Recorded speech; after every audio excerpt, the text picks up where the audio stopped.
नमः ॐ पुण्डरीकायै नमः ॐ अश्वमेधायै नमः ॐ राजसूयायै नमः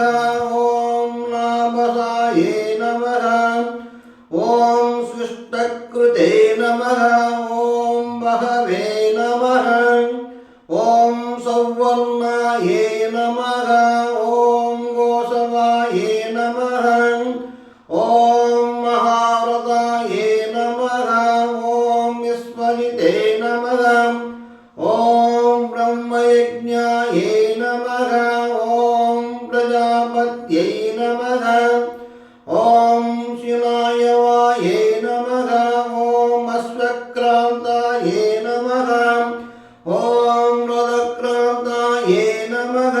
ॐ विष्णुक्रान्तायै नमः।